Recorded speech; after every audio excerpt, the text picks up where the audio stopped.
September the 13th, 1940. 3 months previously, on June the 10th, Italy had joined her Axis ally Germany in war against the British. Upon war's outbreak in Poland in 1939, Italy had declared itself non-belligerent, had played a waiting game. But Hitler's war machine had moved fast. Mussolini had no alternative now but to actively enter the conflict. The war was extended to the Mediterranean and Africa as the Italians joined the victorious Germans. Now the Italian army was about to embark on a venture to win themselves a great empire and assure them a position as one of the major powers on earth. The Battle of North Africa begins. The Italian plan was this. From Ethiopia, one army under the Duke of Aosta was to advance upon Egypt from the south.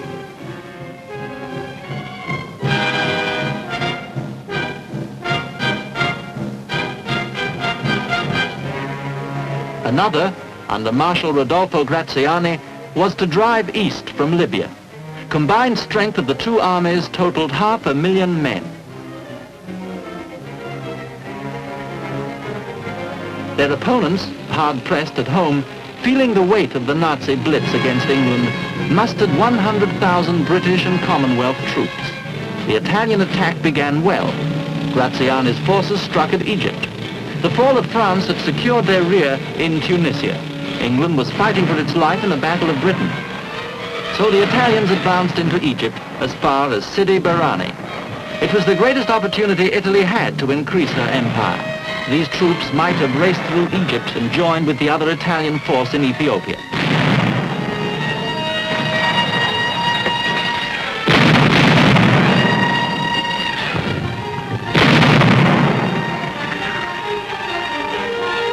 But the goal of a great empire turned into an illusion, ultimately to disaster. The dreams of glory promulgated by Il Duce did not match with reality.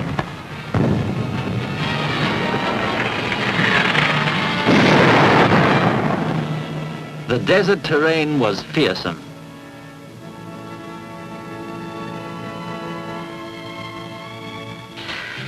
Although the Italians dreamt of glory, the hard work involved in attaining it was another matter.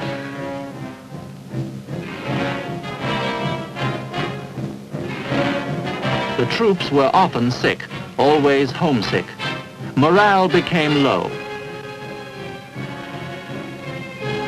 Italian tacticians made many mistakes. These mistakes proved costly. Under General Wavell, British forces surprised them at Sidi Barrani on December the 9th. The Italians had dallied there. Mussolini had threatened Graziani with loss of command if they didn't move on into Egypt. Now too late.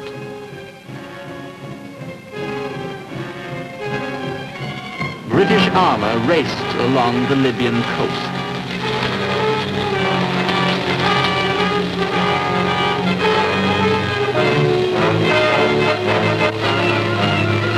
Marshal Graziani had made a costly error by turning these coastal towns into fortresses, walled with barbed wire, guns, and anti-tank ditches. They would prove to be no match for the highly mobile British.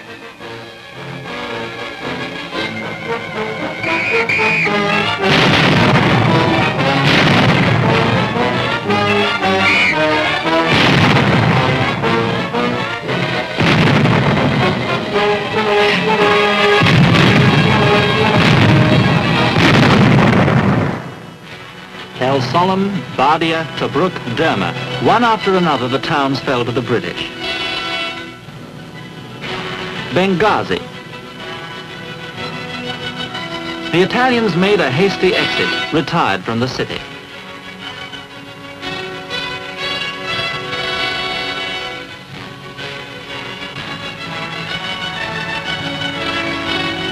They were cut off by fast-moving armor and motorized infantry.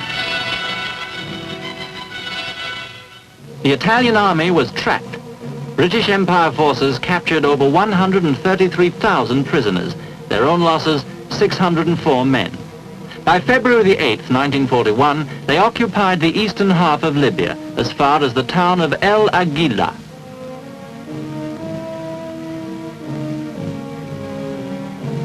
General Wavell's victory in Libya protected Egypt on the west and left him free to destroy the Italian army in Ethiopia. The blitzkrieg tactics used by Germany so successfully were now employed by the British against the Axis partner.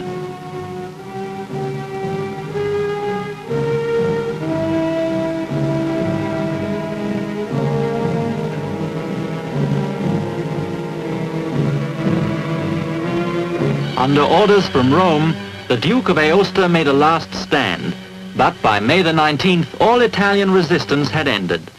Ethiopia, first of the fascist conquests, was liberated. The Emperor Haile Selassie returned to his kingdom. In Libya, British troops halted at El Aguila. The weakening of the British forces coincided with the arrival in Africa of a man who was to become of historic importance. February the 12th, 1941, General Erwin Rommel, veteran of the Polish and French campaigns, arrived to take command of the Afrika Korps. By March the 11th, the 5th Panzer Regiment had completed its disembarkation in Tripoli, equipped with 120 tanks and the most modern and fearsome of German war equipment.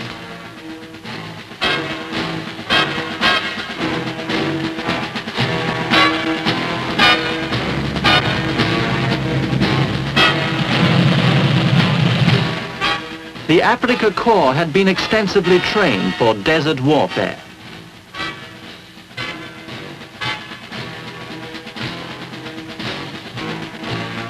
The men represented the best of the much vaunted Nazi culture.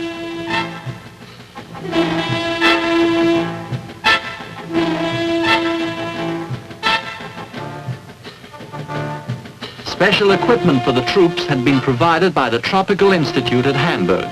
The Afrika Korps comprised 2 armored divisions, each with 8,000 men and 135 tanks, plus the crack 90th Light Infantry Division.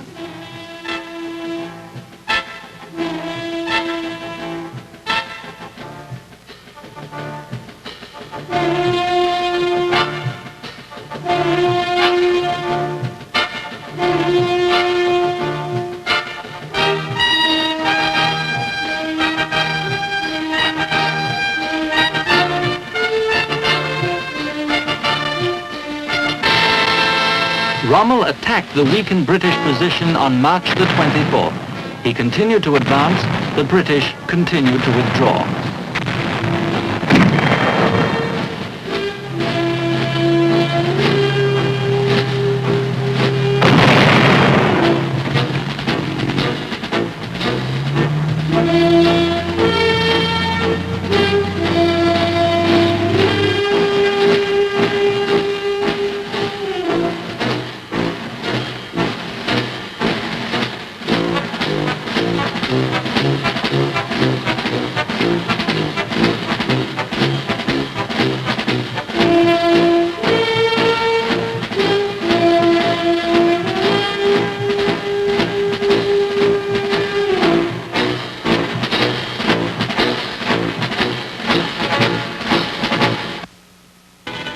On April the 1st, the Germans moved into Benghazi.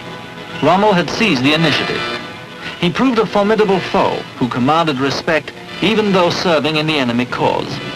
His strategy in using the awesome Mark III and Mark IV tanks which outranged the British in firepower was amazingly skillful. The British were forced to stabilize their forces farther to the east.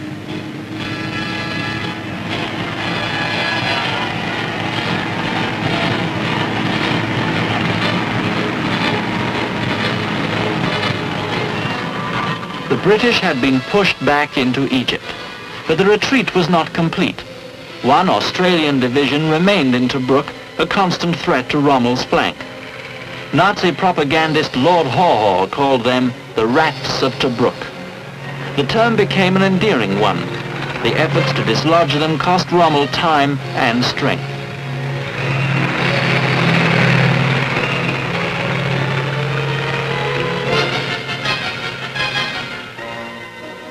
The area of Tobruk was about twice the size of the District of Columbia.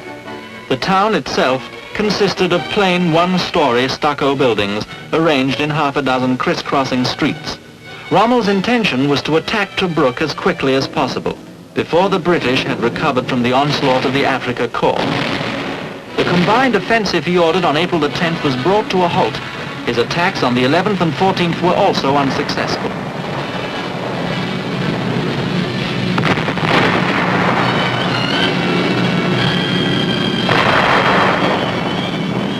By May the 2nd, Rommel had taken Solum, Capuzzo, had reconquered the rest of Cyrenaica. Tobruk held on. Rommel's greatest attack had failed to dislodge the gallant and heroic opposition. Few of the men in Tobruk ever had a roof over their heads. Strip life of everything that makes it worthwhile, and you have the standard of living in Tobruk at this time. Water was scant. Rations were merely a means of keeping alive. Only the essentials came through. Supply lines from air and sea were worth their weight in gold. The story of the desert in the summer of 1941 was the story of Tobruk. At the end of August, the Australian garrison was relieved, and colonial empire forces moved in. Tobruk was a severe thorn in the side of Rommel. This fine port, under British control, forced the Germans to move 1,500 tons of supplies daily over open desert wastes.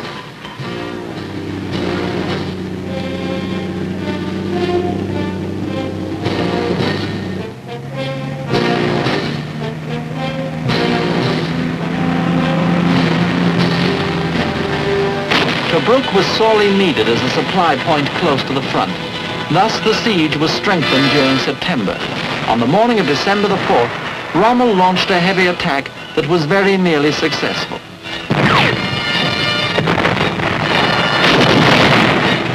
The war in North Africa teetered back and forth. On May the 26th, 1942, the German offensive was launched in full force. Said Rommel, "To every man of us, Tobruk was a symbol of British resistance, and we were now going to finish it for good."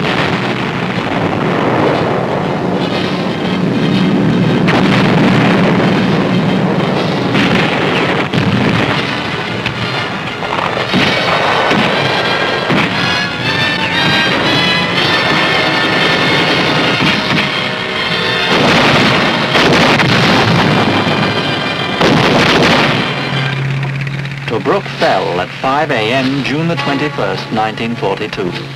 On June the 22nd, Rommel learned from Hitler's headquarters that he was a field marshal. Wrote Rommel to his wife, "I would much rather he had given me one more division."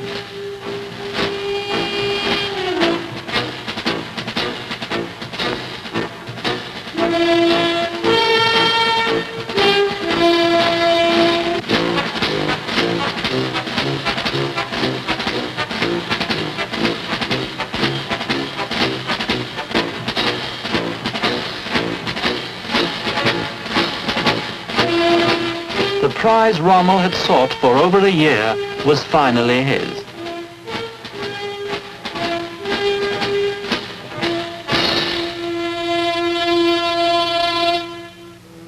At great cost to both sides.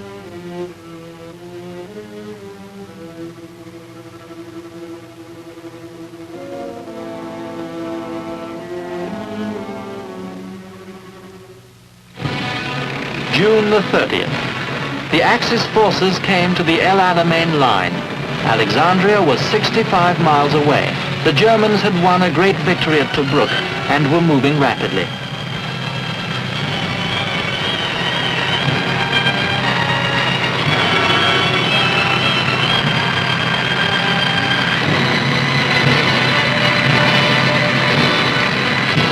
Field Marshal Rommel was at the peak of his professional career. It was at this time that General Auchinleck received a distinguished visitor from England. Mr. Churchill stayed for 5 days. Other new arrivals remained permanently. They were General Sir Harold R.L.G. Alexander, who replaced General Auchinleck as commander of the Middle East, and General Sir Bernard L. Montgomery, who took over General Rich's 8th Army. Your prime and main duty will be to take or destroy at the earliest opportunity the German and Italian army commanded by Field Marshal Rommel, together with all its supplies and establishments in Egypt and Libya. Signed, Winston Churchill. General Montgomery took hold at El Alamein. Meanwhile, Lend-Lease supplies rolled in.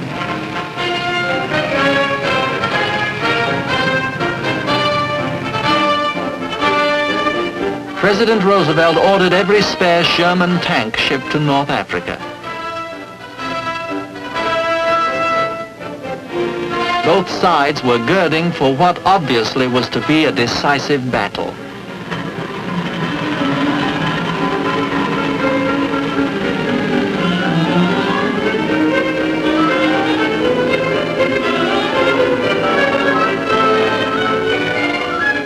The British plan for the forthcoming Battle of El Alamein was to be the turning point in the Desert War. That was certain. All prayed that it should turn in their favor. The plan itself was simple. Blow a hole in the German positions, send in strong armor, and keep widening the gap. The Axis line at El Alamein was a maze of strong points for 35 miles. During October 1942, they were hit mercilessly from the air.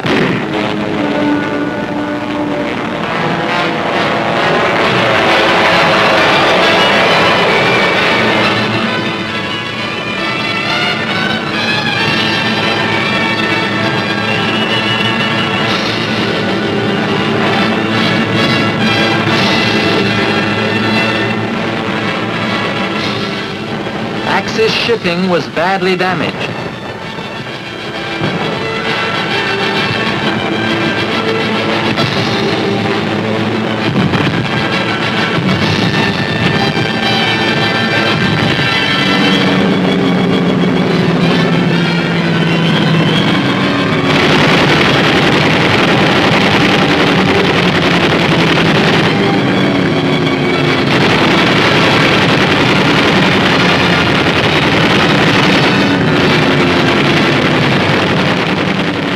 Thus, the stage was set.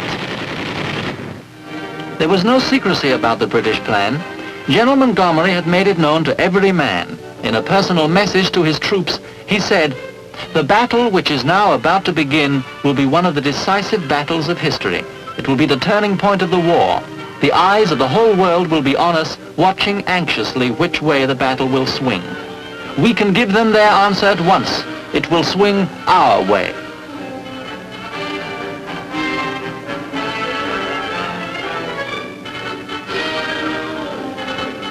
Montgomery had said, "Give me a fortnight and I can resist the German attack. Give me 3 weeks and I can defeat the Boche. Give me a month and I will chase him out of Africa." Thus he instilled in his troops his own supreme confidence.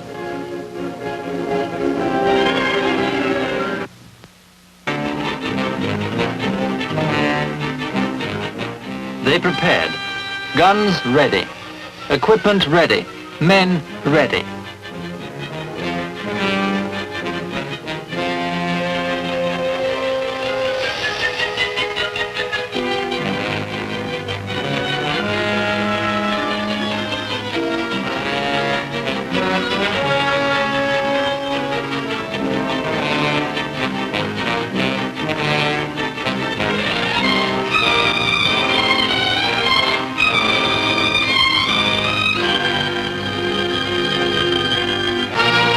Rommel's troops were confident.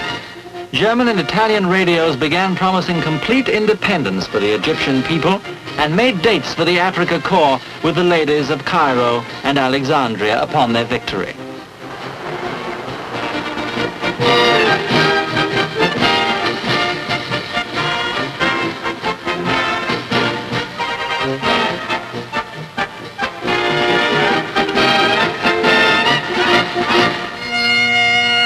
October the 23rd, 1942, afternoon. While they could, Montgomery's men also relaxed and waited.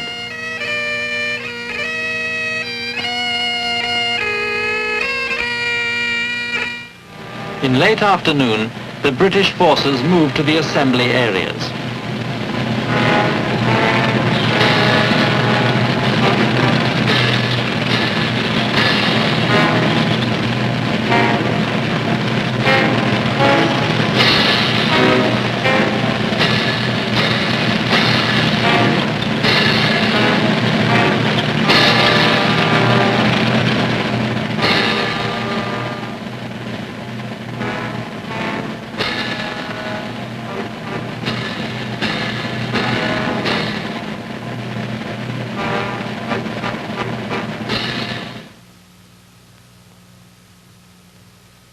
9:40 p.m.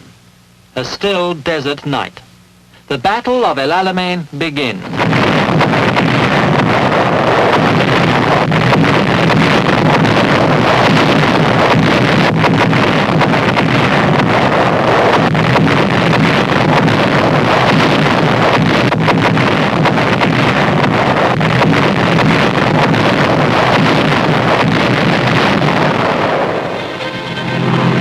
800 guns had broken the silence. The roar was heard in Alexandria, over 60 miles away. The 8th Army was unleashed.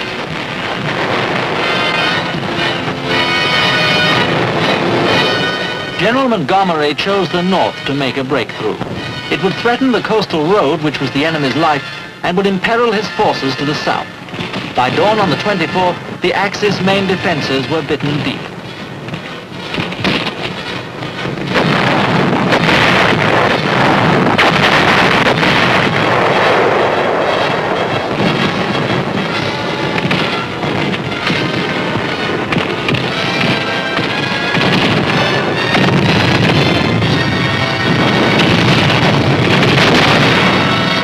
Their Luftwaffe tried to halt Montgomery's forces in vain.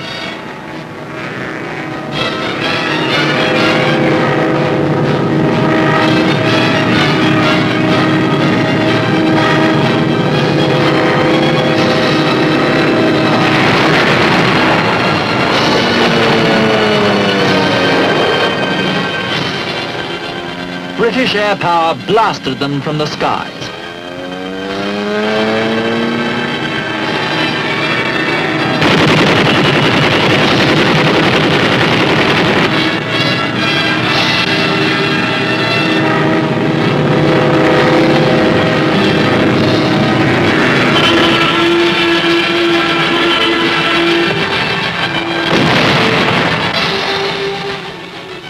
By the 27th, all Axis reserve strength had concentrated in the north. An advanced position called Kidney Ridge was counterattacked 5 times in a single day by the 15th Panzers, but held out.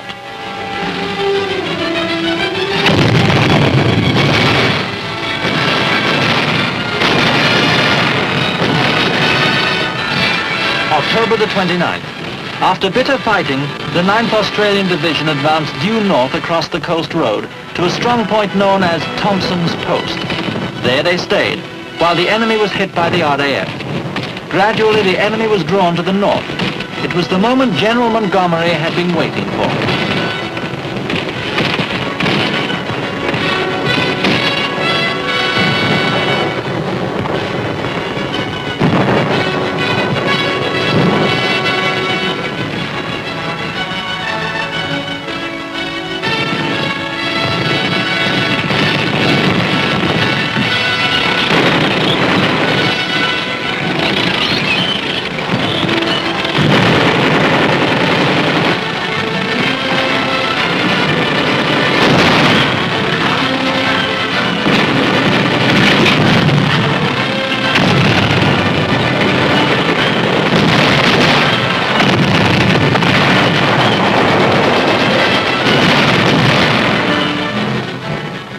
With Rommel concentrating everything to the north, gaps in the line were made to the south. And during November the 2nd and 3rd, the whole weight of the 8th Army poured west. The Germans were caught off balance. Taking advantage of the enemy's weakness, the British forces broke through all along the line.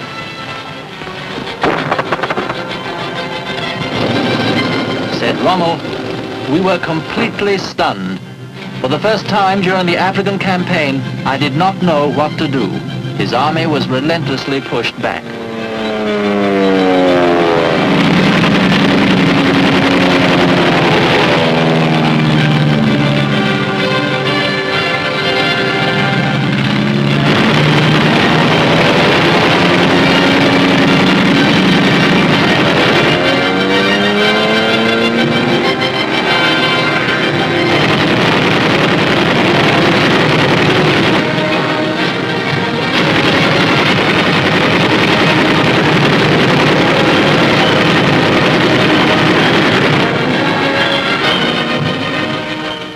On came the British. back past the old familiar places.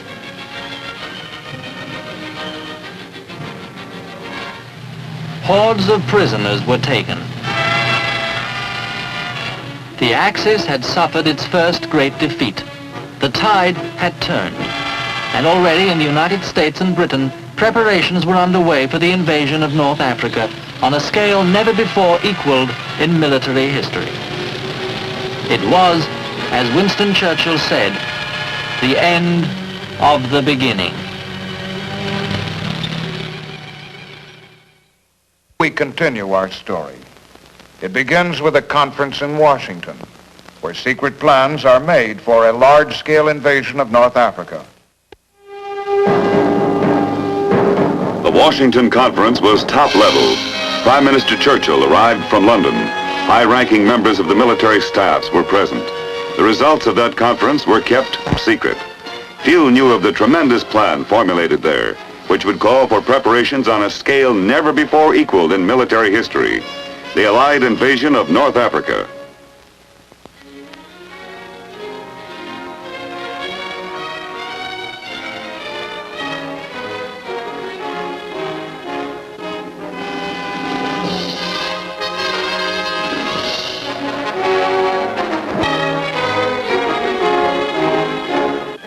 There were 123 days in which to get ready.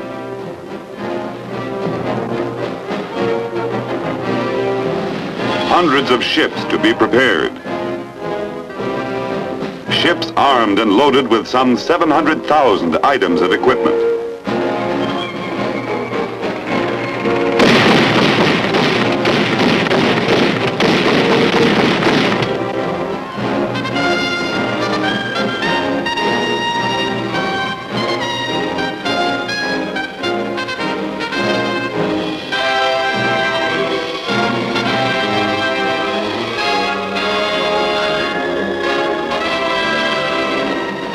Tons of supplies, stockpiled for what was to come.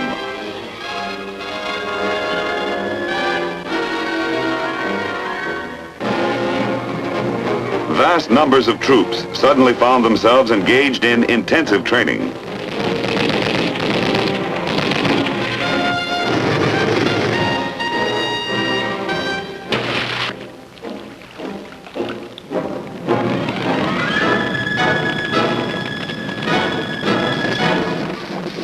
As the days passed, it was evident that something big was at hand, big enough to involve a maximum effort from two continents, from both Britain and America. But what?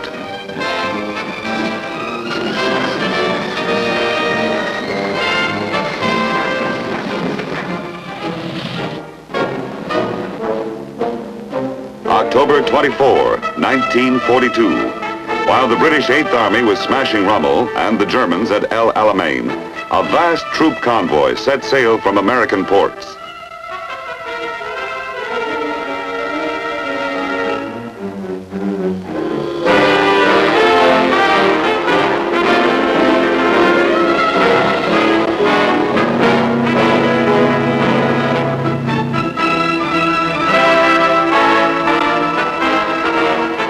The next day, two convoys left Britain. In all, 3 convoys, 700 ships, traveling 5,000 miles.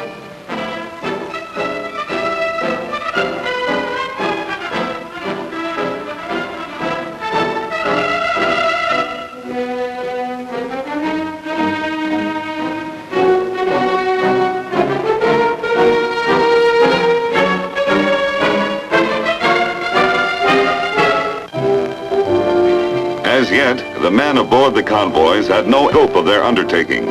Nothing to do but relax and wonder. Destination unknown. Speculations plentiful. Rumors even more so. As the days crawled by, tension mounted. What lay ahead for them and where? Finally, the secret was out. North Africa. The men were fully aware of the bitter fighting waged there for 3 years, of the Africa Corps and Tobruk. And as the convoy steamed onward, a bulletin was received of the retreat of the German army, resulting from the shattering El Alamein battle.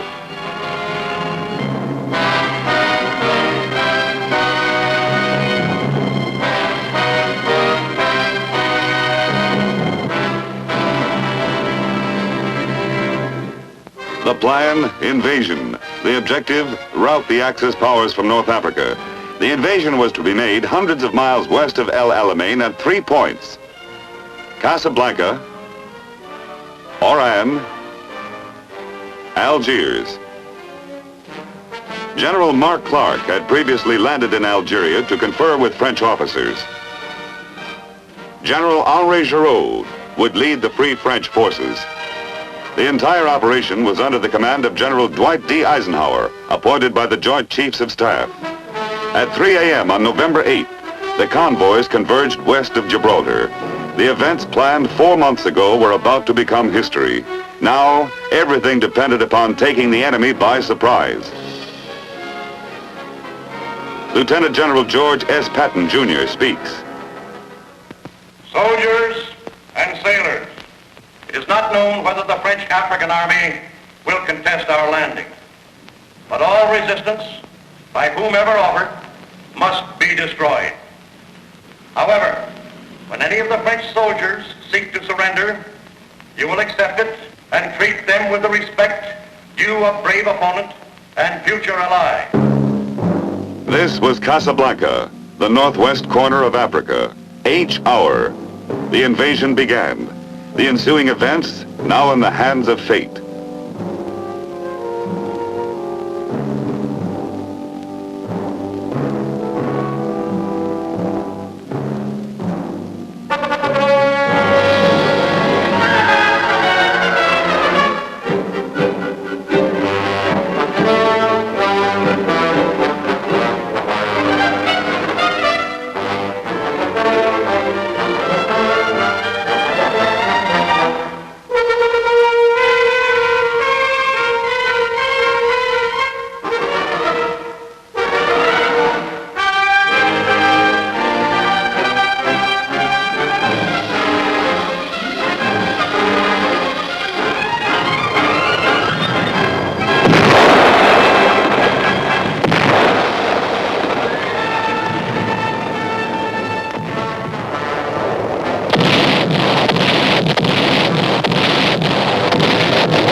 It was also H hour at Algiers.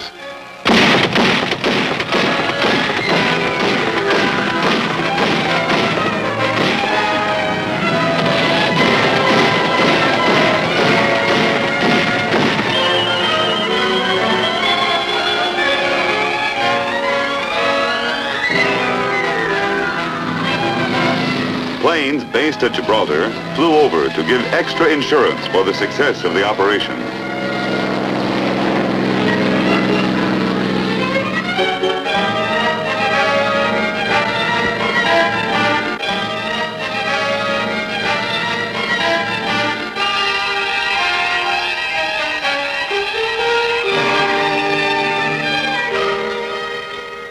And it was a success. Opposition in Algiers was slight. In a short time, it was in Allied hands. Oran, H hour. Here the paratroops went into action.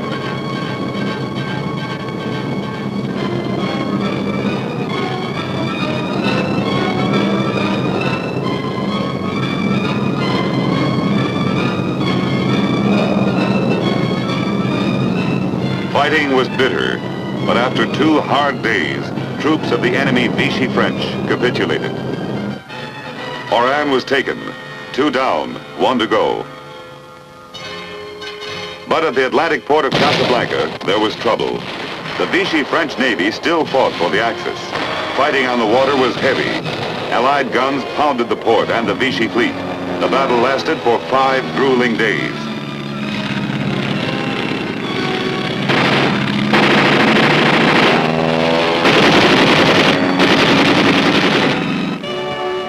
But on November 12, Vichy Deputy Chief of State Admiral Darlan reached an agreement with General Eisenhower and ordered all French in Africa to cooperate with the Allies. Resistance ceased at Casablanca. The troops rolled in. Of the prisoners taken, none seemed to be very popular with the civilians. The greatest invasion in military history was a success. The enemy had been taken by surprise. The first phase in the Allied invasion of North Africa was over. In addition to General Eisenhower, the British First Army was commanded by General Anderson. The French troops were under General Giraud. The next step, move east swiftly. Time was precious.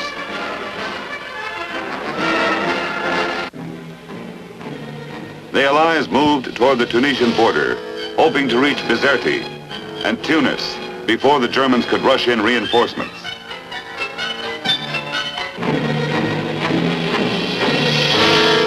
We pushed on, despite all but impossible roads and shoddy railroad facilities.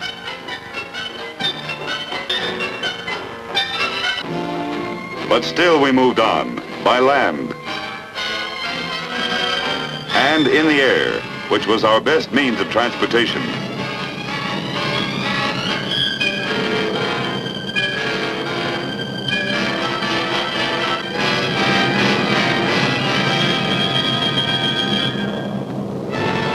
And it was by air that the German forces struck back.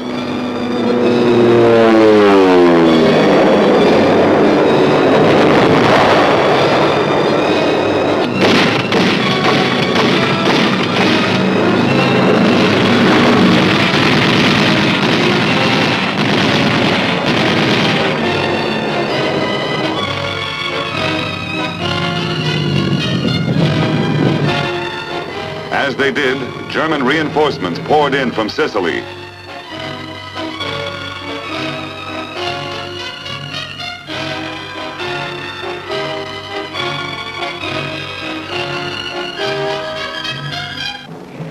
November 18, the Allied advance guards entered Tunisia.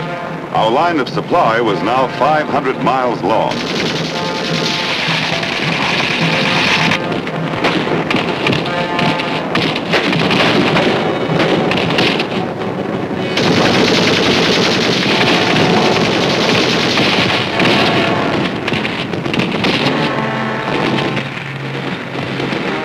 We were moving fast. We had to.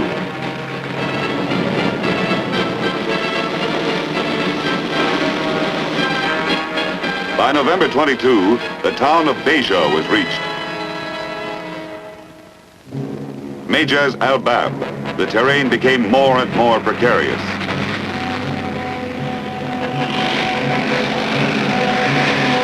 November 25, at Mejaz al-Bab, the first tank battle occurred. The Germans lost 15 tanks and withdrew.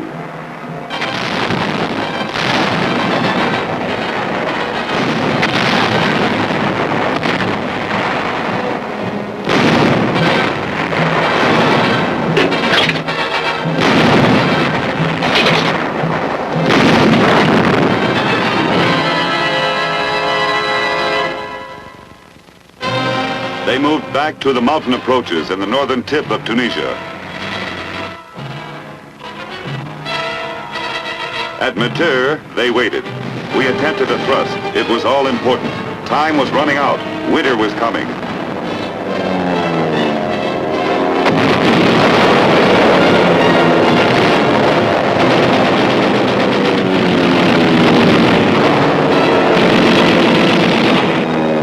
This time, we failed. The Germans were too strongly emplaced.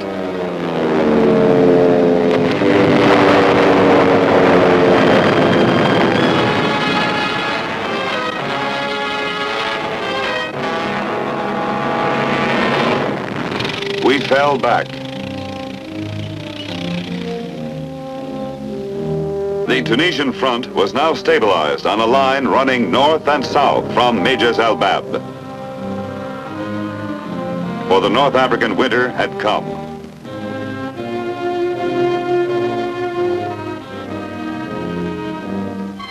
The war bogged down in a morass of mud. Hopes for a lightning victory in North Africa were forgotten.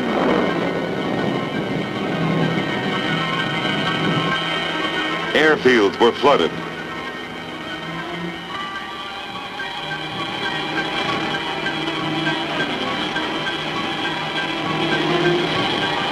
Bad roads became worse. With the line stabilized, the war became a waiting game.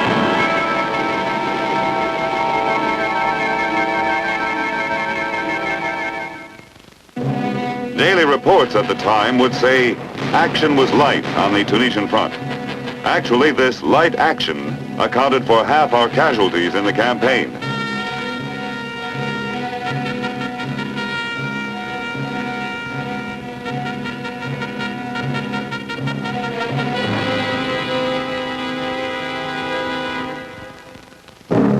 During this time, patrols were sent out continuously.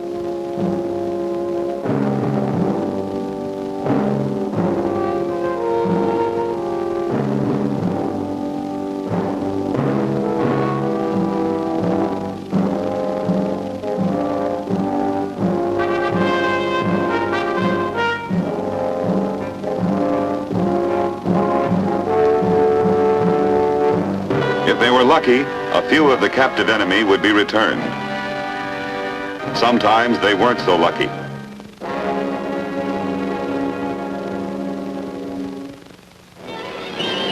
In the clouds, there was more activity.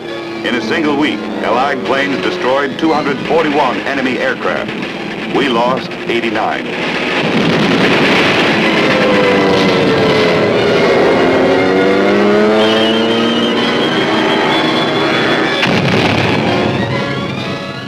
From our bases, it was possible to make devastating attacks on Italy, Sardinia, and Sicily.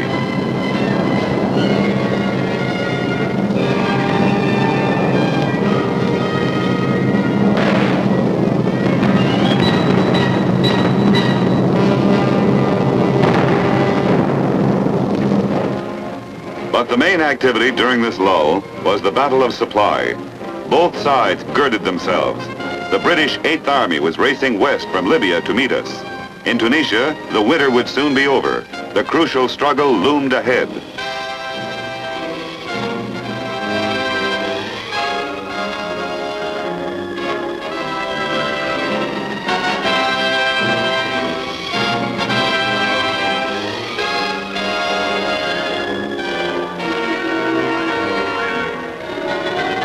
But there was one day when the struggle was momentarily forgotten. A day dedicated to peace on earth. Christmas in Tunisia, 1942.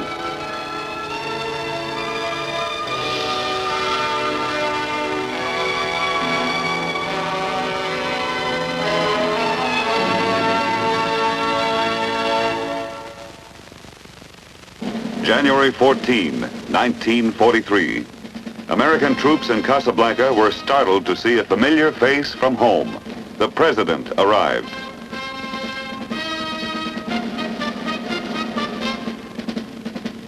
And Prime Minister Churchill came.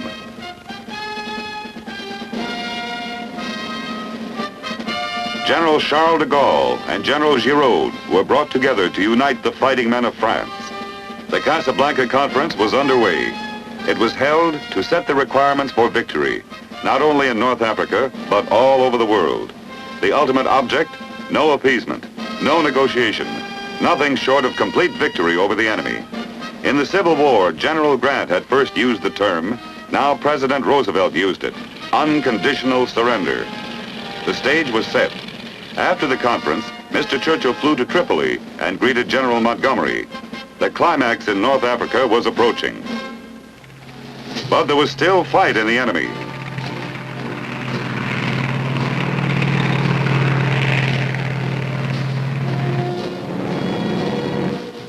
The veteran 21st Panzer Division attacked, and German armor overran the Kasserine Pass. However, infantry and artillery support from the 9th and 34th Divisions, plus British units and bombers, stopped the Germans and drove them back through the pass. Though a setback to the Allies, there was something gained. The troops became, in General Eisenhower's words, battle-wise and tactically efficient. It was the last Nazi offensive in Africa.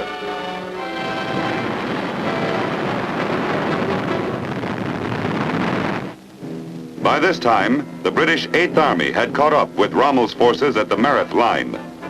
On March 15, 1943, Rommel was recalled to Germany. He never returned.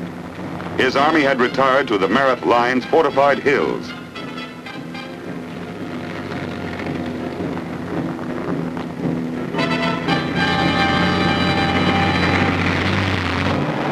With the American Americans at Magnassi and the French to the south, Montgomery kept up a pounding assault on the line to divide Axis reserves.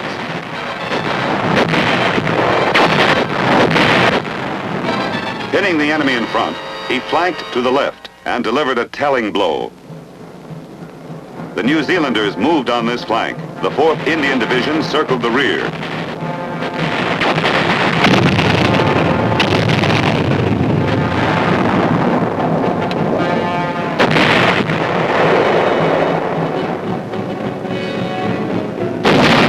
American armor closed in, supported by heavy air assault.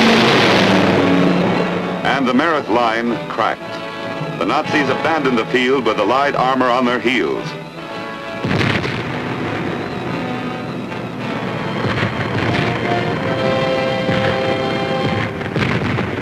The battle-wise 1st Armored Division pushed east to cut off the enemy retreat.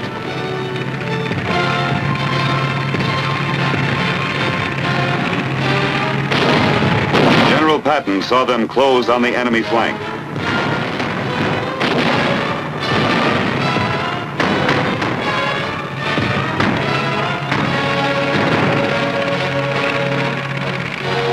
April 7, 1943, a big day.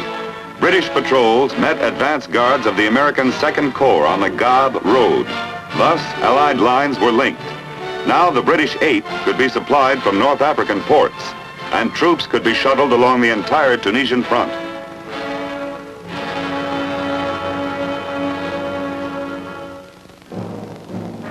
The U.S. 2nd Corps, under General Bradley, moved north to the Beja Road, which ran to Bizerte. The end was in sight.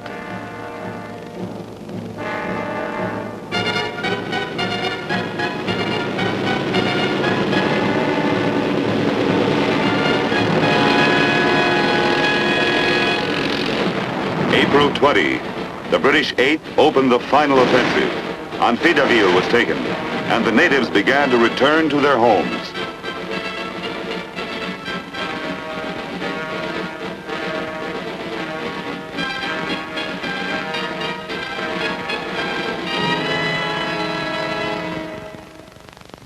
Relentlessly, the Allies pushed onward to Bizerte and Tunis.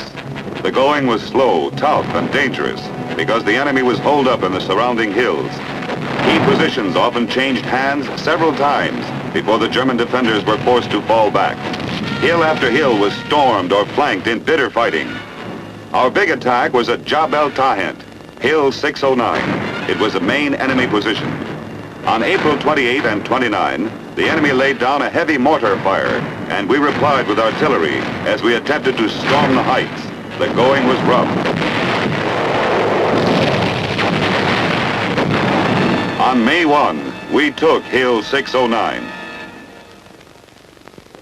The plan for victory in the northern tip of Tunisia had been likened to a cylinder, a machine to compress the enemy until he was destroyed. The compression was about to show results. Swiftly, one by one, the towns on the road to Tunis and Bizerte fell. Matur, Massacolt, Ferryville. There was no stopping the Allied push now. The enemy found themselves forced into a pocket from which there was no escape.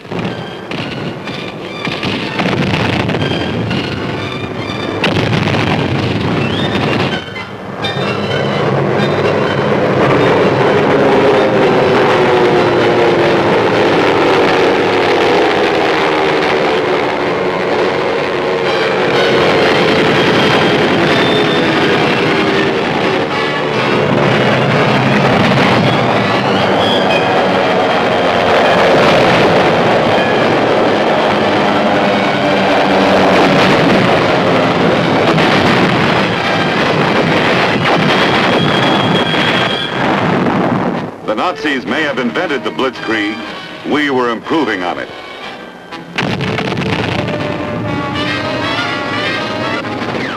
The armor forged ahead.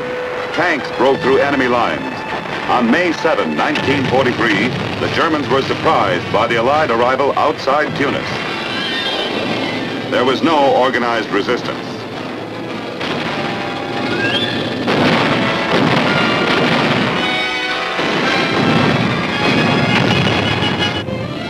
For the Germans, there was no front left.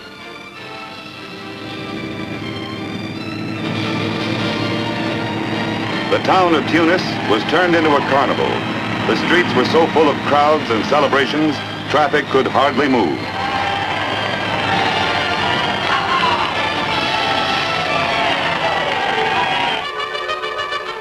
The same day, May 7th, at almost the same hour, we entered Bizerte.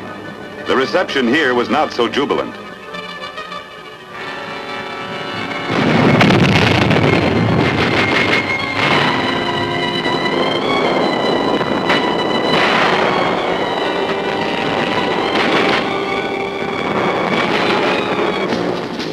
Hitler had ordered his troops to fight to the last cartridge, but there was no fight to the finish.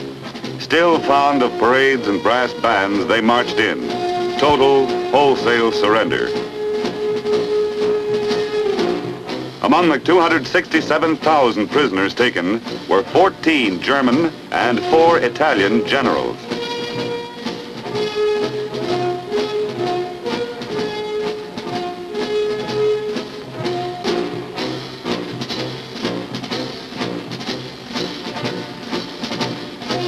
Although our losses were relatively light, we had destroyed 250 enemy tanks and 2,330 aircraft.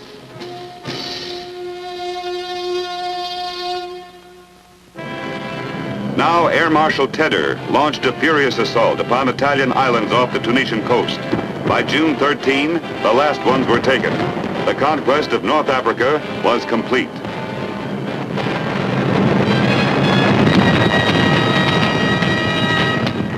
Now the Middle East was safe. Africa was liberated. And from there came re-echoing the phrase that would be fulfilled in the invasion of Italy, D-Day, VE Day, unconditional surrender. El Alamein had been the end of the beginning. For the Axis powers, it was now the beginning of the end. The ominous advance of our armies in Sicily drove the desperate people of Italy to frenzied riots and demands for peace. On 25th July 1943, Benito Mussolini was overthrown.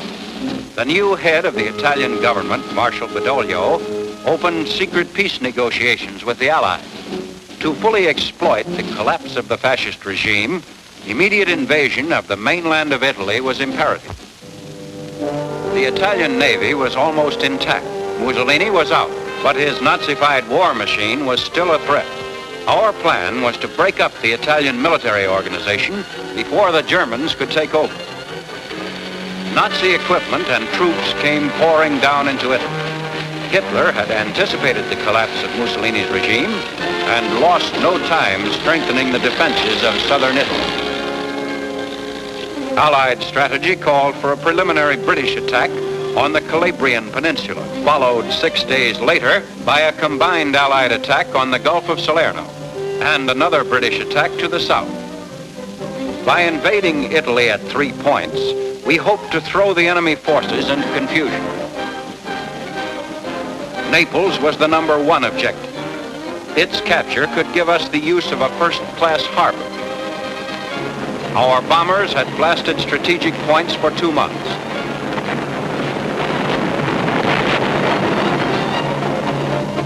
At dawn on September 3rd, the British crossed the narrow strait from Sicily to Italy. In the various ports of the Mediterranean, units of the combined British and American armies were assembled for the attack on the Gulf of Salerno.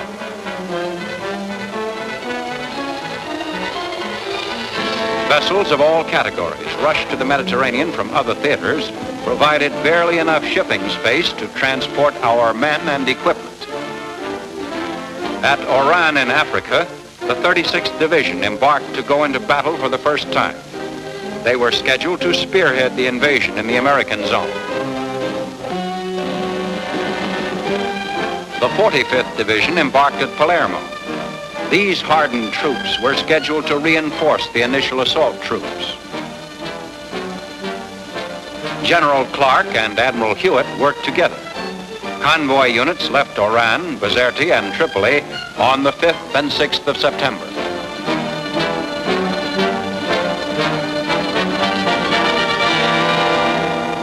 Our troops were told of the unconditional surrender of Italy on the same day.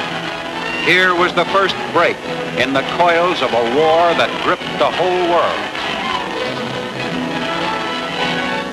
The bulk of the Italian fleet, by prearrangement, sailed to Malta.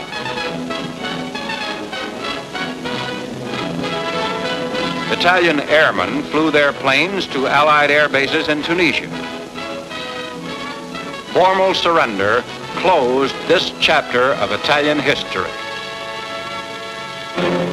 Meanwhile, on the heights above Salerno, the Nazis were preparing a deadly reception for the Fifth Army.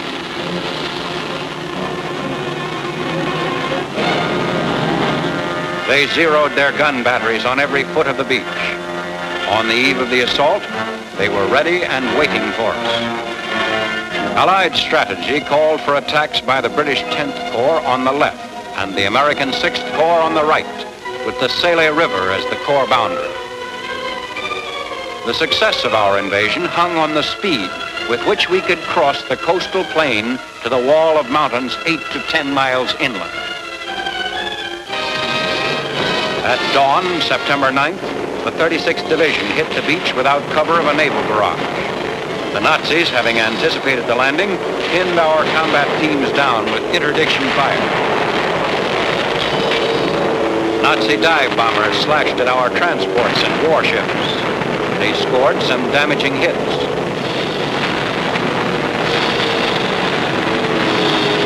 Reinforcements from the 45th Division were moored ashore at critical points to stand off the German counterattacks.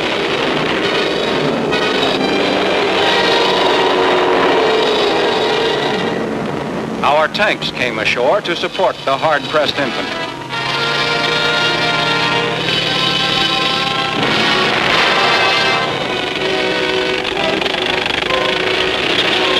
We continued to pour men and equipment into the narrow strip of land along the Gulf of Salerno.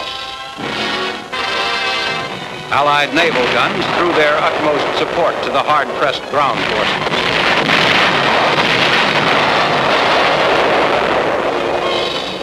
The cruiser Savannah fought up and down the shoreline.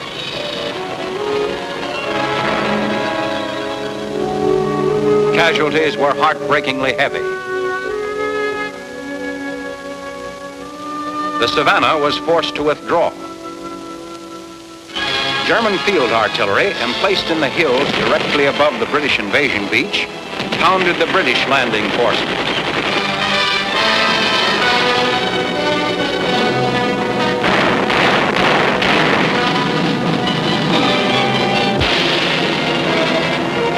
After a savage struggle, British commandos took the town of Salerno.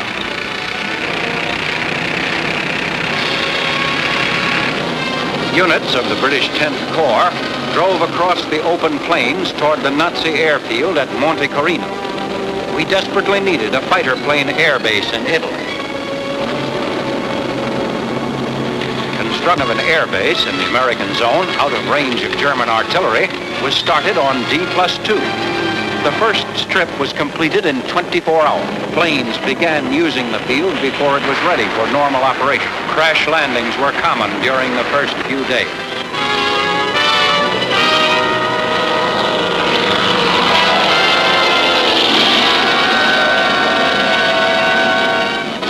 Artillery was a key factor in beating off the main German counterattacks.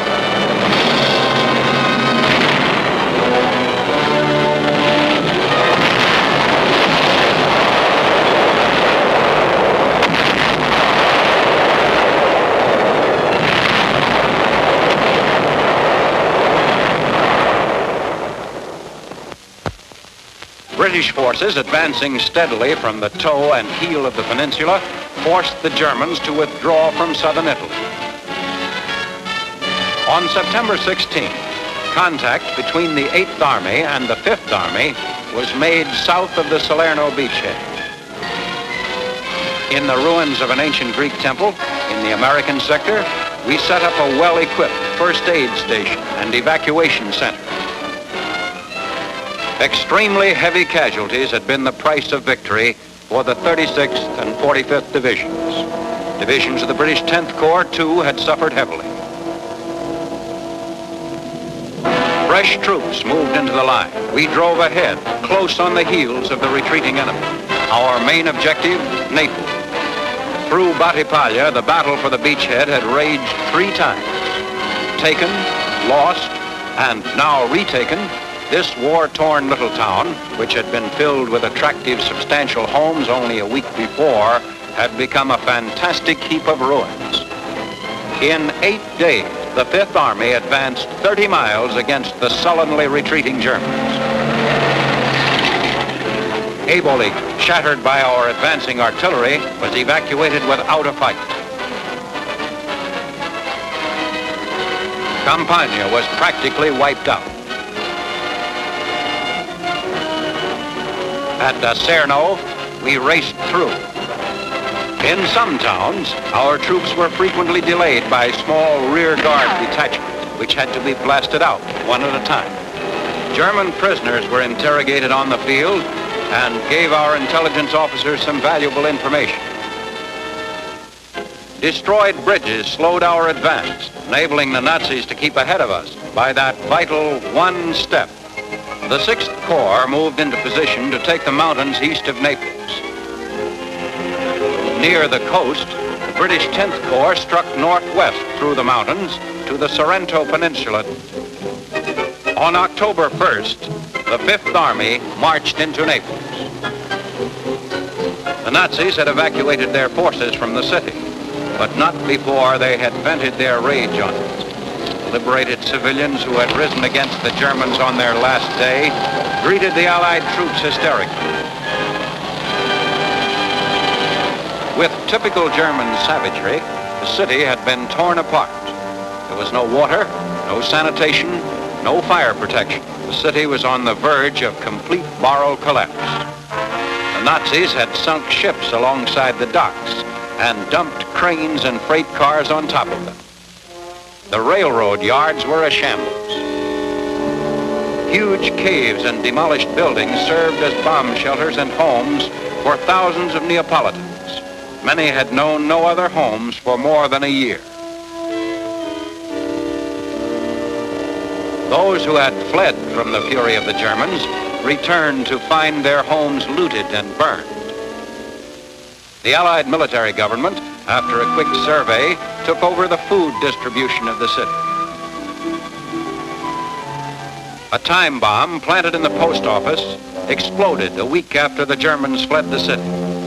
More than 100 people were blown to death, most of them civilians, many of them children. Thus, and in many other bestial ways, did Hitler and his generals seek revenge on their former Axis partners. Before the war, along the 7.5 miles of Naples waterfront, there had been 14 berths for ocean-going vessels and innumerable docks for smaller craft. The wrecked harbor was handed over to 12,000 sea beams, and miraculously soon it was back in operation. Indeed, in a short time, it was handling more shipping than before the war. We now had an adequate port for our coming operations up through the shank of the boot.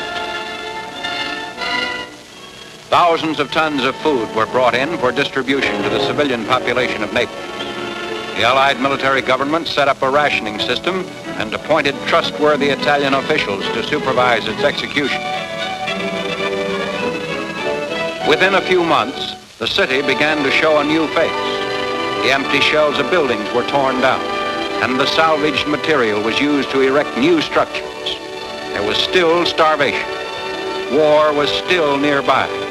But among the populace, normal human relations were again possible. A feeling of security began to grow.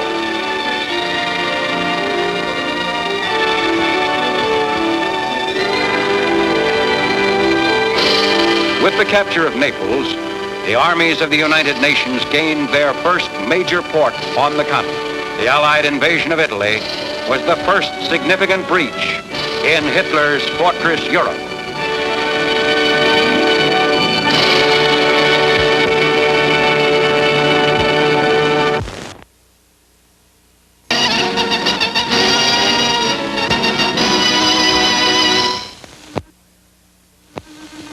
By early October 1943, the Allied armies in Italy had attained their initial strategic objective. The British 8th Army now held the vital network of air, while General Clark's American 5th Army captured Naples, a major seaport where supplies and troops could be landed. By keeping pressure on the enemy in Italy, the Allies hoped to keep German troops from the critical Russian front. The German 10th Army withdrew to the hills north of the Volturno and prepared for a determined stand. Our first obstacle, the Volturno, a river winding through mountain and valley to the sea. 3 days' rain had caused the river to rise 6 feet. At some points, it had overflown its banks, swelling to a width of 200 to 300 feet. On 8th October, the 5th Army, made up of the 10th British Corps and 6th American Corps, was deployed along the southern bank of the river. The British 10th Corps front extended from the coast to Capua. The American 6th Corps area extended 35 miles east from Capua to the rocky slopes of the Matesa Range. Midnight 12th October, the 6th Division struck simultaneously on a 40-mile front. The enemy gave ground. Early the next morning, engineers, wet and cold, still wearing summer issue, fought the rough Volturno.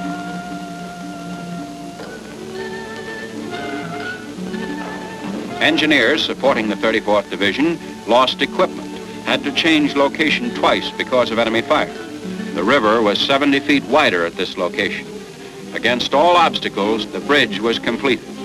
2 days later, 15th October, over our newly constructed span of Triflisco Gap, British Bren gun carriers crossed the Volturno. The crossing of the Volturno was a battle of construction and supply. With equipment and supporting weapons moving steadily across our bridges, the battle had been won, and the 6th Corps was ready to pursue the retreating enemy. At Alvignano, occupied the morning of 17th October, Major General Ryder, commander of the 34th, ordered Colonel Butler, commanding the 168th Infantry, to drive on to Dragogne, 2 miles to the northwest. On our right flank, the 36th Artillery supported the 45th Division. This assault struck at the last line of hills barring the approach to the upper Volturno Valley. Casualties were high. In a single day, the 6th Corps lost 545 men. One regiment lost 3 battalion commanders in 12 days. In early October, American-Japanese fighters of the 100th Infantry Battalion arrived at Alvignano. Composed entirely of 2nd and 3rd generation Americans, this outfit was alerted for immediate action in the 34th Division zone. All along the front, we killed and captured enemy rear guard forces who fought delaying action. By 18th October, the 3rd and 34th Divisions were converging on Draconie. Throughout the day, the 3rd Division shelled Draconie.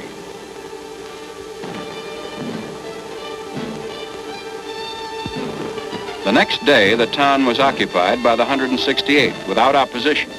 Some prisoners from the 3rd Panzer Grenadier and 26th Panzer Divisions were taken. They reported heavy casualties. The 45th Division, attacking northeast from Fecchio, advanced to Piedmonte d'Alife, supporting a second crossing of the Volturno by the 34th. 45th Artillery barraged a small village, while the 34th fired on the Alife-Piedmonte road. The infantry pushed over rough terrain. By 20th October, Piedmonte d'Alife and the nearby town of Alife were both occupied. Our forward troops were pressing the enemy close. But now, in order to keep men, vehicles, and supplies moving, a great battle of reconstruction began. A treadway bridge constructed with the aid of a mobile crane. Our advance depended on our engineers. They worked fast.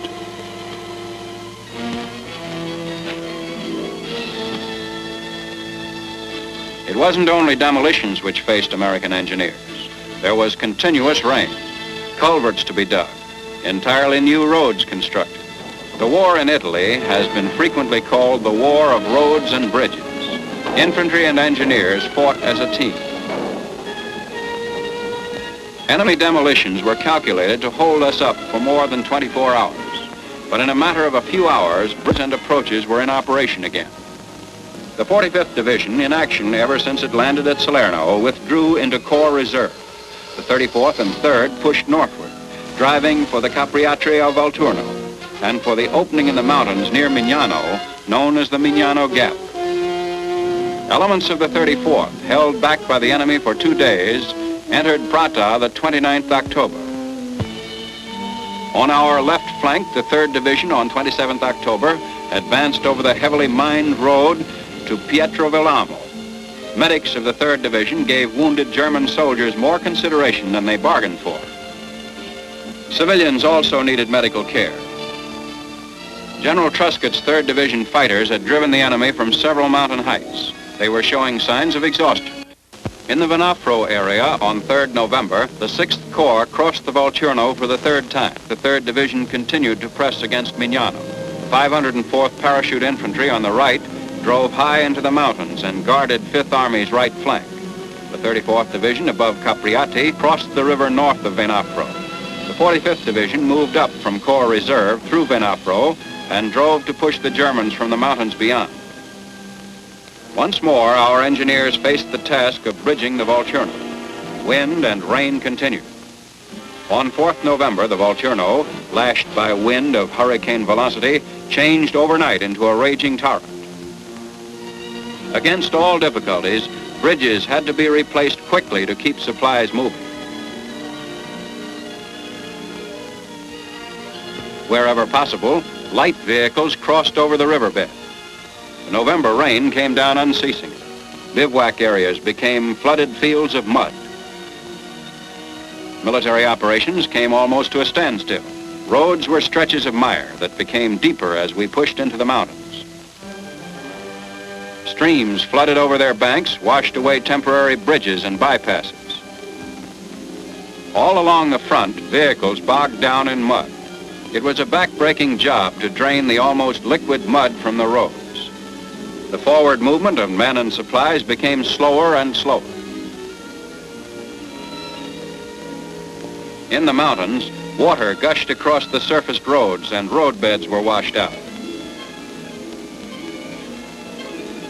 By mid-November, transportation was almost at a standstill. Precious time lost, which the Germans used skillfully to build a new, strong line of defense.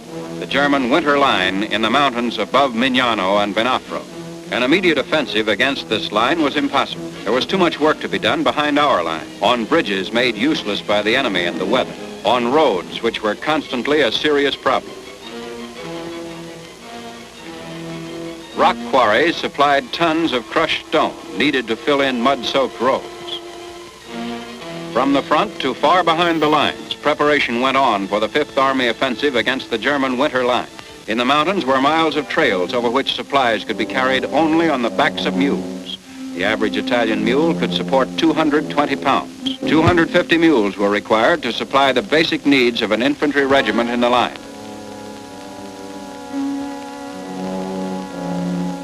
There could have been no winter campaign without mules. On the flats, our trucks could churn through the mud. On the highest slopes, only men carrying light loads could make the ascent. Between these two extremes, the use of mules was an absolute necessity. After 2 weeks on 1st December, we were ready to attack the winter line. On the right, the 6th Corps with the 34th and 45th Divisions was in contact with the British 8th Army. On the left, the British 10th Corps was made up of the 46th and 56th Divisions, poised to cross the Garigliano River. At this time, a new corps, the 2nd, was brought into the center of the line and assigned command of the 36th and 3rd Division. Attached to this corps were the 1st Special Service Force, highly trained American and Canadian troops, the 1st Italian Motorized Group, and the American 1st Armored Division. This force was concentrated against the Mignano Gap, which we had to enter in order to break through to the Liri Valley, which led to Rome. The Mignano Gap is a narrow valley squeezed between mountain masses, Mount Camino to the south and Mount Samucro to the north, on the side of which is built the town of San Pietro. Like a stopper in this bottleneck, Mount Lungo rises from the floor of this valley. Beyond Mount Lungo, there were further mountain barriers, including Mount Trocchio. Our offensive started with Operation Raincoat, code name for a thrust on the left of Mignano Gap at the Camino Hills. Late afternoon, 2nd December, 925 field pieces poured tons of shells into enemy positions.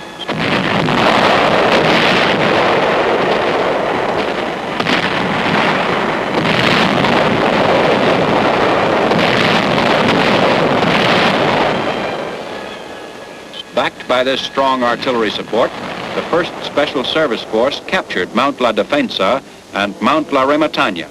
The 56th Division took Mount Camino. The 36th captured Mount Maggiore. By 10th December, Operation Raincoat was completed successfully. Troops of the 1st Italian Motorized Group moved into the Mignano area to join the 36th Division. This marked the first occasion of Italian soldiers fighting side by side with Americans. It was decided that Italian troops should strike to take Mount Lungo. A 2nd Corps artillery barrage supported the effort. The Germans were too well entrenched on Mount Lungo. By noon, it was apparent that the Italian assault had failed.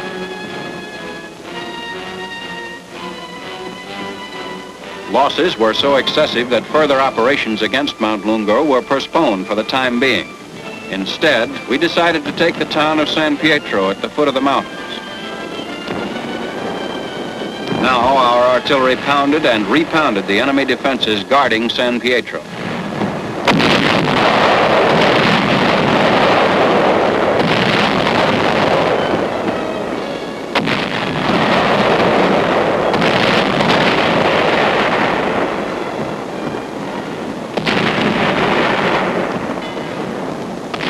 The next day, the 504th paratroopers were sent out to secure the hills above San Pietro. Mules carried their weapons and ammunition up the steep slopes.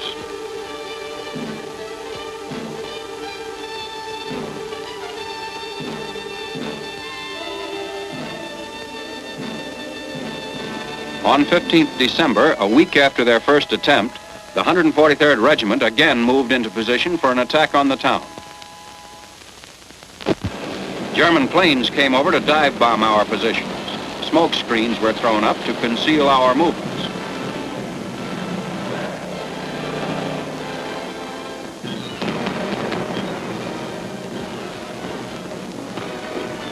On the narrow, heavily mined road to San Pietro, 16 tanks under direct enemy observation led the way for the infantry assault. The lead tank, 3 hours later, reached the edge of San Pietro. Enemy shells fired on the tank, hitting closer and closer before knocking it out. At the end of the day, only 4 of the 16 tanks returned.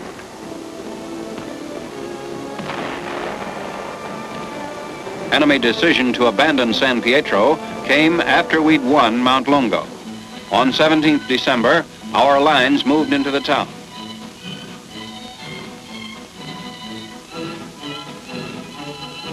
From the hills above, the 504th Parachute troops descended on San Pietro.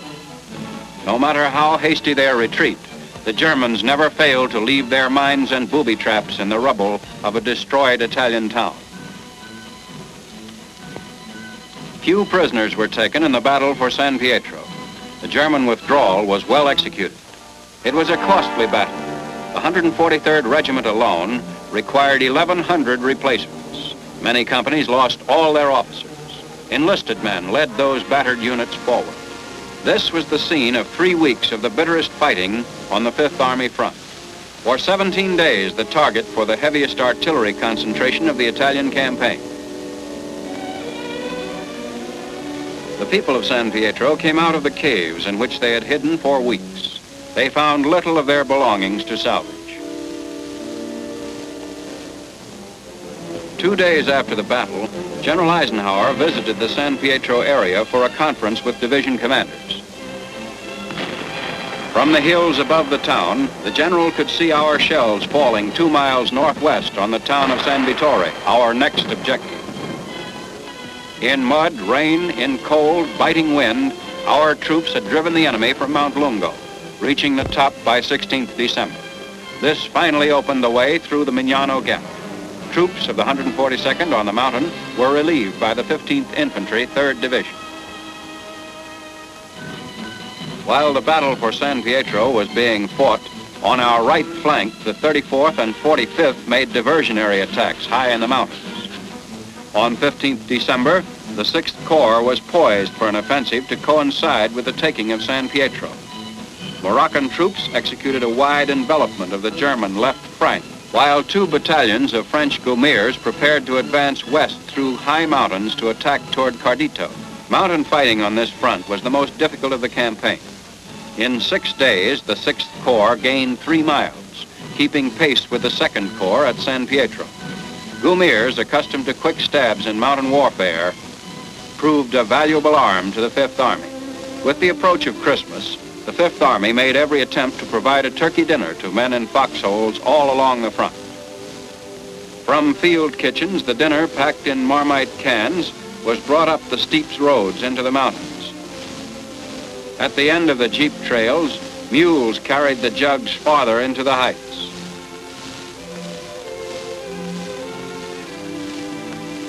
Higher, where terrain was too rough for mules, soldiers brought up turkey and Christmas mail by hand. Christmas Day, 1943, at the front, 45th Division sector.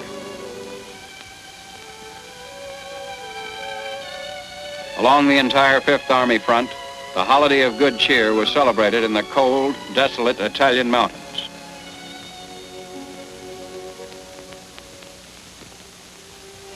Christmas Day was not a holiday everywhere over the world in 1943. On 28 December, the bodies of 3rd Division dead, killed defending Mount Lungo, were carried down the mountain.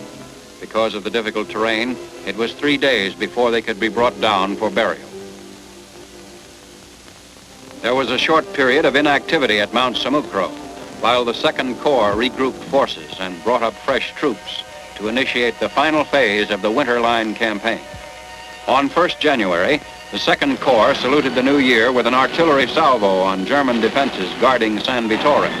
Smoke rose from the stone houses and narrow streets of San Vittore. Shells fell on enemy entrenchments on Mount La Chiaia to the northwest. With control of Mignano Gap, the heights flanking Highway 6 were all that remained of the Winter Line.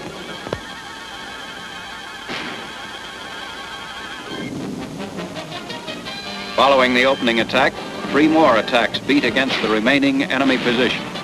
Mortar and artillery fire burst out over the entire 2nd Corps front.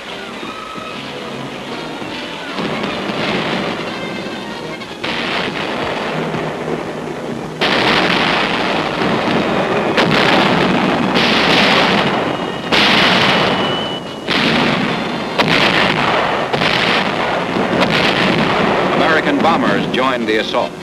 We were smashing into the last strong points of the Winter Line.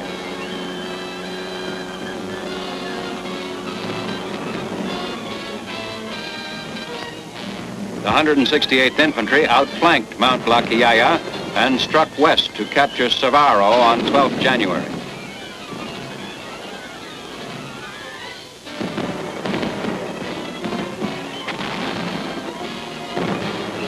At the same time, the 135th Infantry fought to take San Vittore. After 3 days, on 7th January, the last of fierce street fighting ended. The town, although severely damaged, was not as hard hit as San Pietro. In the Winter Line campaign, we had taken a large toll of enemy equipment and captured over 2,000 soldiers.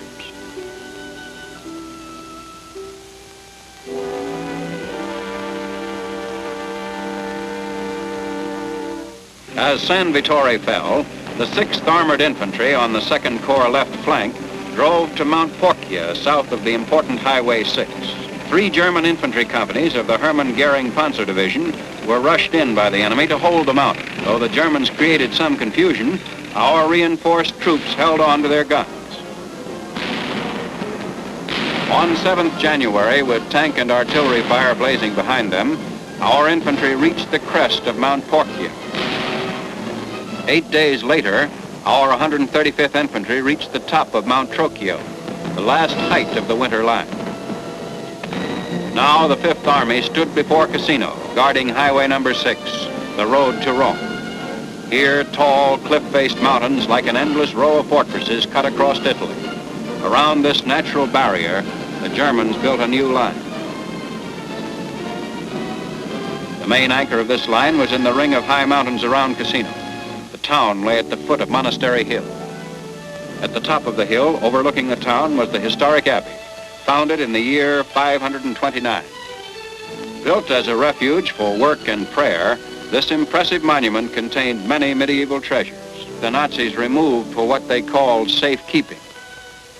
The enemy denied that the abbey was being used for any military purpose whatsoever.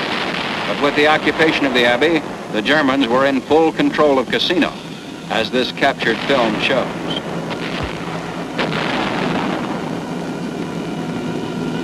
After 2 costly major attacks failed, we could no longer respect the Vatican request that the monument be spared. Leaflets were fired warning Italians to evacuate.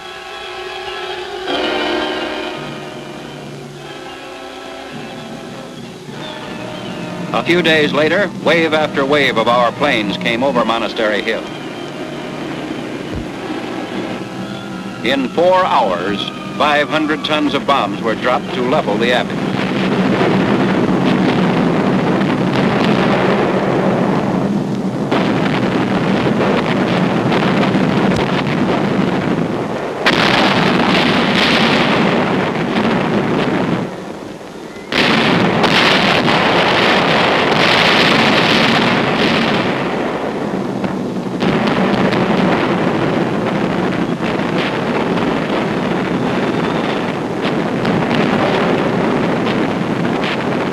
The enemy waited until the bombs stopped falling and our guns were silent, then crawled out of their holes and filtered back into the ruins of the abbey.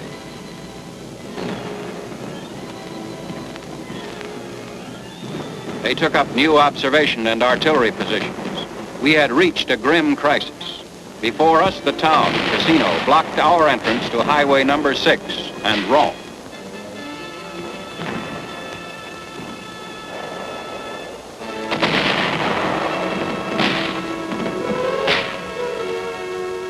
Four months of fighting against almost every obstruction known to warfare. A struggle too long, too bitter to be fought to a standstill by an old Italian town in the hands of an enemy. For the Fifth Army advance to continue, Cassino had to be ours, even if it meant blasting the town off the face of the earth.